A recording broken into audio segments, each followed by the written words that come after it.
palavra que em latim significa de vaca e designa produtos biológicos com poder de imunização contra diversas doenças causadas por vírus e bactérias. O nome remete às primeiras experiências realizadas no século XVIII com vacas que tinham um tipo de varíola.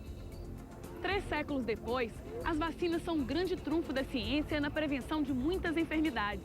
E o Planeta Minas Ciência e Tecnologia vai mostrar vacinas desenvolvidas no estado e pesquisas que podem representar proteção para milhões de pessoas.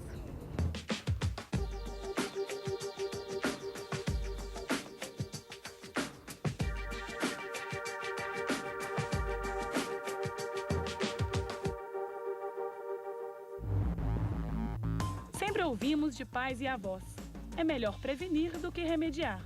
O ditado é antigo e carrega a essência de uma das principais ferramentas da medicina, a vacina. Tem gente que tem medo de agulha. Às vezes fica uma dor no local da picada, mas os benefícios superam qualquer inconveniente. As vacinas existem para controlar, erradicar e eliminar doenças. Então, para prevenir que as pessoas não tenham doença.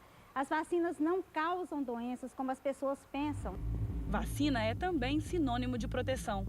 O componente da vacina é aquele componente que faz parte do micro-organismo, do vírus, da bactéria que causa a doença. Ele é injetado na pessoa e a pessoa recebe uma memória daquela doença. Com isso, ela vai fabricar os anticorpos protetores contra aquela doença e o organismo vai ficar protegido. A partir da Segunda Guerra Mundial, as vacinas mais sofisticadas foram desenvolvidas.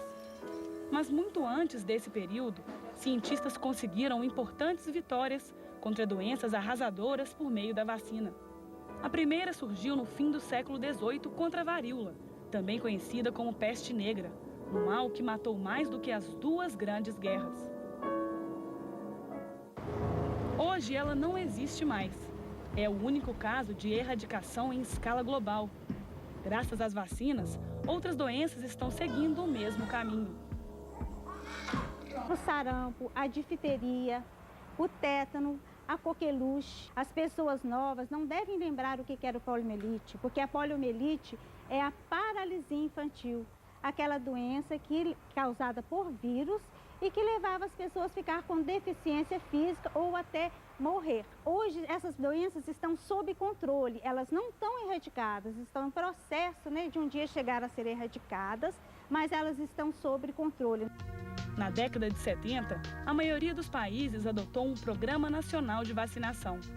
No Brasil não foi diferente. E mais de 30 anos depois, novas vacinas foram incluídas na luta constante para imunizar os brasileiros. Nós estamos agora com 10 anos de vacinação contra a gripe. Nós tivemos uma redução de 50% das internações hospitalares por gripe e 30% dos óbitos por pneumonia. Introduzimos a vacina contra o rotavírus, que é um vírus que causa diarreia, principalmente em crianças pequenas, na forma grave. A vacina contra a hepatite B, que foi um ganho muito grande. Quem trabalha na área de saúde não perde de vista o calendário de vacinação e busca conscientizar das crianças aos idosos. Mas algumas doenças são traiçoeiras e conseguem driblar todo esse cuidado. Se você tem uma população que não está vacinada, então, mesmo com a outra vacinada, quando o micro-organismo, o vírus ou a bactéria circular, ele vai atingir aqueles não vacinados, aí nós vamos ter um surto daquela doença. A vacina contra a rubéola começou a ser aplicada em Minas em meados da década de 90. Só que uma parcela da população ficou descoberta e no ano passado, o vírus da doença conseguiu se espalhar pelo estado.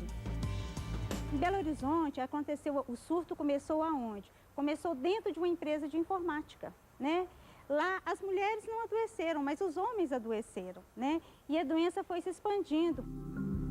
A 315 quilômetros de Belo Horizonte, Ellen não desconfiou quando sentiu fraqueza e desânimo depois de uma festa.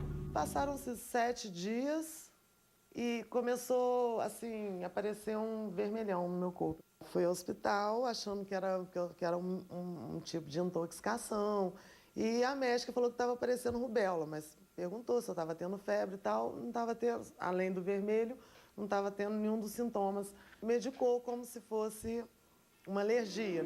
Mais alguns dias e apareceram as dores nas juntas e ínguas.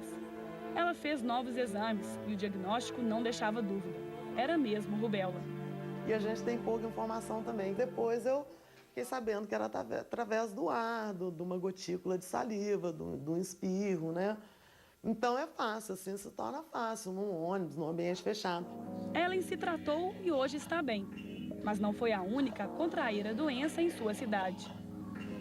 Foram confirmados no ano passado 11 casos de rubéola aqui em Bom Jardim de Minas, um número considerado alto, principalmente em uma cidade de menos de 10 mil habitantes.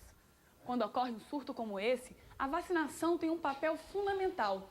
A doença é contagiosa e poderia ter avançado muito mais sem a campanha realizada no município pelos agentes de saúde.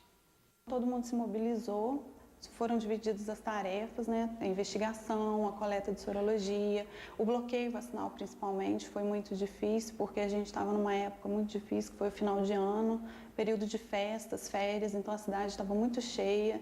O pessoal assim, ia para a praça, se reunia em barzinhos, né? Então assim, o vírus se disseminou muito rápido. Cada caso suspeito mereceu uma atenção especial. A gente tem um caso suspeito, a gente vai vacinar todas as pessoas que frequentaram o mesmo ambiente com aquela pessoa. Por exemplo, a escola, o trabalho, a academia de ginástica que aquela pessoa frequentou naquele período, né? Depois de todo esse trabalho, a doença foi controlada em Bom Jardim de Minas. Mas a técnica em enfermagem sabe muito bem o que teria acontecido sem a vacinação.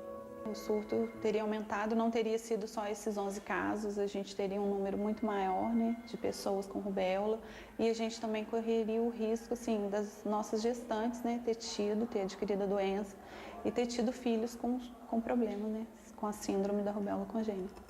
Hoje, as atenções estão voltadas para a dengue. As filas enormes em busca de atendimento e o número crescente de vítimas levam a uma pergunta inevitável. Não existe uma vacina? Ainda não, mas os pesquisadores estão empenhados para chegar até ela. Flávio coordena uma equipe de pesquisa no Instituto de Ciências Biológicas da UFMG. Eles buscam uma vacina que terá como base um vírus transgênico. O vetor que a gente escolheu para utilizar, ele é chamado de vírus vaccinia. Ele, na verdade, é o vírus que foi utilizado como vacina contra a varíola nas décadas de 70 e 60. E a gente insere no genoma do vírus vaccinia genes que codificam proteínas que são importantes para a geração de defesa na pessoa vacinada, né, no humano no caso, contra o vírus da dengue. Existem 4 tipos do vírus da dengue e a vacina deve proteger ao mesmo tempo contra todos eles. A pesquisa é demorada e vai passar por várias fases antes de ser testada em humanos, o que só deve acontecer daqui a 5 anos. Pode parecer muito tempo, mas a ciência tem o seu ritmo. A gente gostaria muito de correr e de fazer as coisas num ritmo muito mais rápido do que o ritmo que a gente tem aqui. Mas, infelizmente, para que isso fique bem feito, fique correto, fique seguro, a gente tem que respeitar esses tempos. Pesquisadores vão além e unem a vacina a medicamentos para tratar uma doença grave. Daqui a pouco.